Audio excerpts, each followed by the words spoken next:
Οι ορμόνες είναι χημικά μόρια που δρούν ως μηνύματα για το συντονισμό της βιοχημικής δραστηριότητας των κυττάρων και των πολυκυταρικών οργανισμών.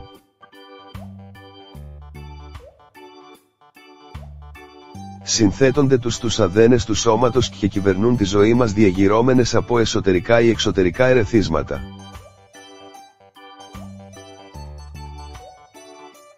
Στο τοξικό περιβάλλον που ζούμε και με τους παθογόνους παράγοντες που ερχόμαστε σε επαφή καθημερινά, η παραγωγή ορμονών μπορεί να διαταραχθεί. Οι χημικών ουσίες που χρησιμοποιούμε στο δέρμα μας, που αναπνέουμε στην ατμόσφαιρα και τρώμε στο φαγητό μας, καθώς και παράγοντες όπως το υπερβολικό άγχος διαταράσσουν το ενδοκρινικό σύστημα. Οι 5 βασικές ορμόνες.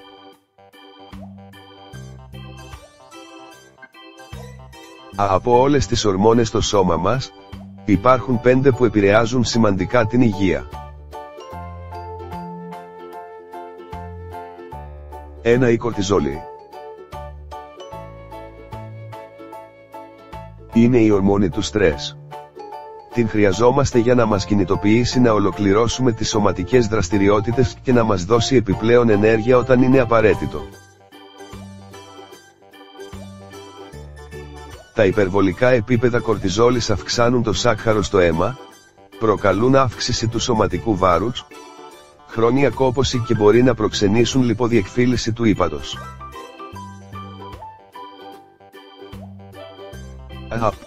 Την άλλη, χαμηλά επίπεδα κορτιζόλης μας κάνουν να αισθανόμαστε κουρασμένοι και αδύναμοι, με χαμηλή απόκριση του ανοσοποιητικού συστήματος.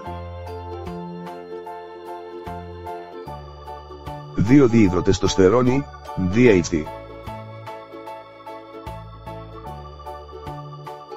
Η διϊδροτεστοστερόνη είναι ένα ανδρογόνο, μια ανδρική ορμόνη.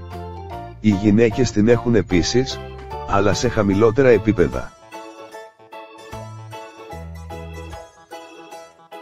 Τα ανδρογόνα είναι υπεύθυνα για τα φυσικά χαρακτηριστικά των ανδρών και σχετίζονται με την φαλάκρα. 1. Υψηλά επίπεδα DHT στους άνδρες μπορεί να προκαλέσουν ακμή, υπερτροφία του προστάτη και γυναικομαστία. Στις γυναίκες, οι υπερβολικά επίπεδα αυτής της ορμόνης μπορεί να προκαλέσουν τριχόπτωση και απώλεια μαλλιών σαν τους άνδρες.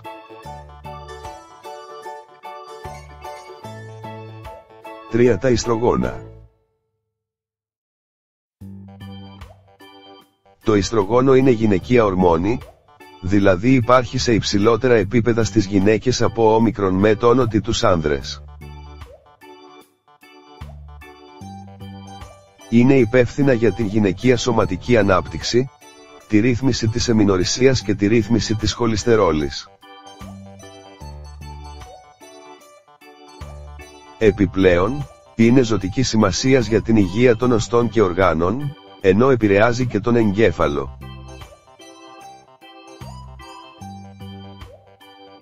Πολλές περιβαλλοντικές χημικές ουσίες είναι ξενοϊστρογόνα, δηλαδή συνθετικά ιστρογόνα που διαταράσσουν την ισορροπία των επιπέδων των ιστρογόνων και στα δύο φύλλα. Η λήψη αυτών των συνθετικών προκαλεί την υπερσυγκέντρωση ιστρογόνων στο σώμα, με αποτέλεσμα την εμφάνιση καρκίνου, τη μειωμένη σεξουαλική ορμή. Χαμηλά επίπεδα ενέργειας, διαταραχές στον ύπνο, δερματικές παθήσεις, αναπαραγωγικές βλάβες και παχυσαρκία στις γυναίκες όσο και στους άνδρες. 4. Η ινσουλίνη. Παράγεται από το πάγκρεας και ρυθμίζει το σάκχαρο στο αίμα. Μεγάλη πρόσληψη ζάχαρης μέσω της κακής διατροφής, κάνει τα κύτταρα να γίνονται πιο ανθεκτικά στην ινσουλίνη, που συχνά οδηγεί στο διαβήτη. Η ανισορροπία της ινσουλίνης επηρεάζει την ικανότητα του σώματος να ρυθμίζει όλες τις άλλες ορμόνες. 5. Ορμόνη του θηρεοειδούς.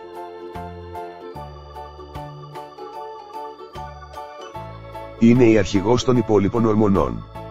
Παράγεται από το θηρεοειδή και ελέγχει τις άλλες ορμόνες, την ανάπτυξη και το μεταβολισμό. Μικρή συγκέντρωση αυτής της ορμόνης, υποθηρεοειδισμός, μπορεί να προκαλέσει αύξηση του σωματικού βάρους, απώλεια μαλλιών, δυσκυλιότητα, απώλεια μνήμης, μειωμένη λίμπιντο, ξηρά μαλλιά και δέρμα, κόπωση, δυναμία και άλλα εξίσου σημαντικά συμπτώματα. Αυξημένα επίπεδα της θηρεοειδικής ορμόνης, υπερθηρεοειδισμός, μπορεί να προκαλέσουν βρονχοκύλη, υπερβολική εφίδρωση, καρδιακή αρρυθμία, άγχος, ευερεθιστότητα και βραχνάδα ή πρίξιμο στο λαιμό.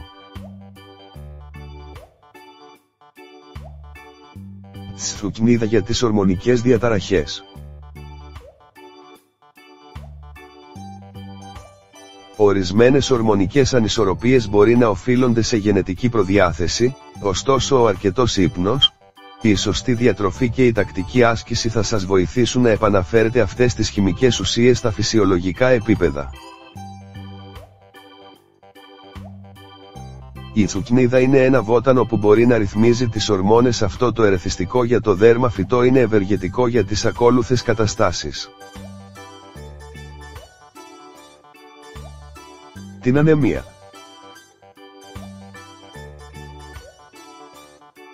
Το βήχα. Είναι διουρητικό. Το έκζεμα.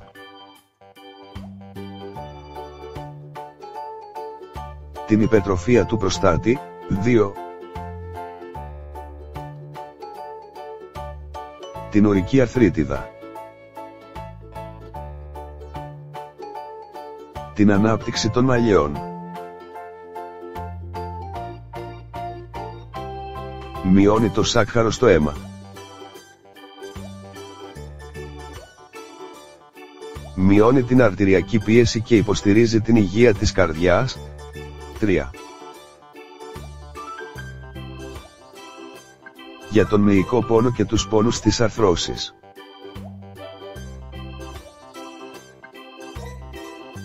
Την οστεοαρθρίτιδα και την ρευματοειδής αρθρίτιδα. Την κύηση και τον θυλασμό. Τις εποχιακές αλλεργίες.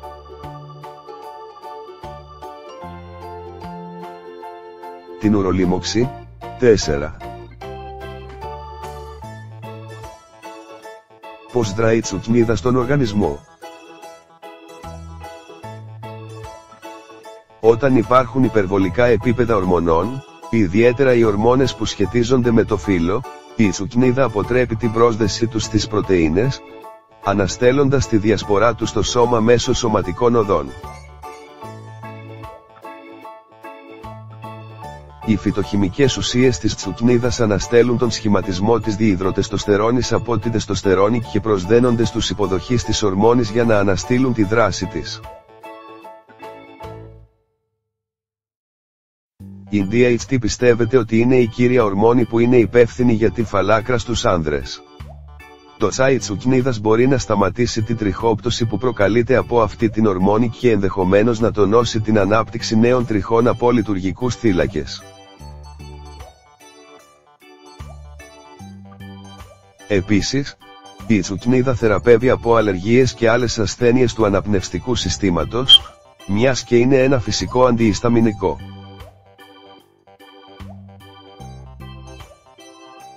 Δεδομένου ότι περιέχει σερωτονίνη και ακετυλοχολίνη, η τσουκνίδα μπορεί να ρυθμίζει την κορτιζόλη, η οποία παράγεται στα επινεφρίδια.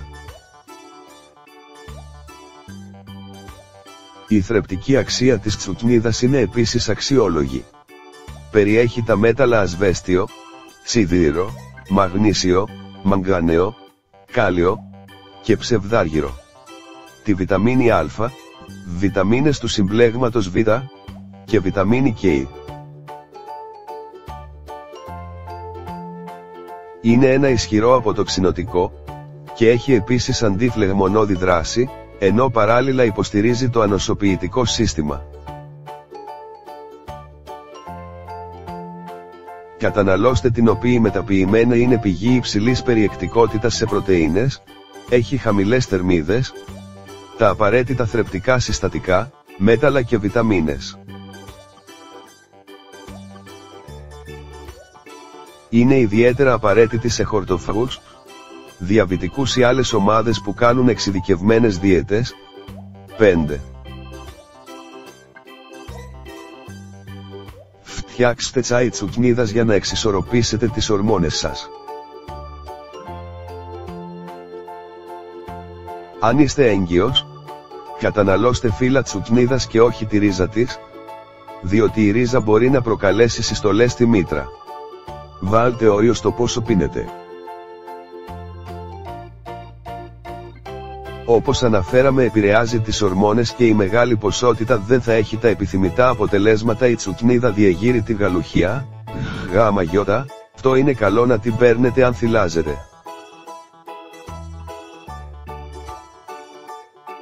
Για το τσάι θα χρειαστείτε 1 λίτρο νερό, 1 δεύτερο φλιτζάνι αποξηραμένα φύλλα τσουκνίδας, όσο πιο φρέσκα είναι, τόσο το καλύτερο. Οδηγίες παρασκευής. Βράζουμε το νερό σε ένα κετσαρολάκι. Τοποθετούμε τα φύλλα τσουκνίδα σε ένα γυάλινο βάζο που κλείνει με καπάκι. Ρίχνουμε το βραστό νερό πάνω από τα φύλλα και κλείνουμε το καπάκι σφιχτά. Το αφήνουμε να κρυώσει τέταρτος του 10 ώρες σε θερμοκρασία δωματίου. Πίνουμε το ρόφημα αυτό τακτικά μέσα στη μέρα. Πίνετε ζεστό, αλλά και κρύο ή σε θερμοκρασία δωματίου. Μπορείτε να προσθέσετε λίγο μέλι για να δώσετε γλυκύτητα ή γάλα καρύδας για μια πιο πλούσια γεύση. Μπορείτε να φτιάξετε ποσότητα και να το διατηρήσετε στο ψυγείο έως και 3 ημέρες. Οι πληροφορίες που περιέχονται στο INDIVAGR δεν μπορούν να αντικαταστήσουν τη γνωμάτευση του ιατρού σας. Αν αποφασίσετε να ακολουθήσετε κάποια διατροφή, ρωτήστε τον προσωπικό ιατρό σας.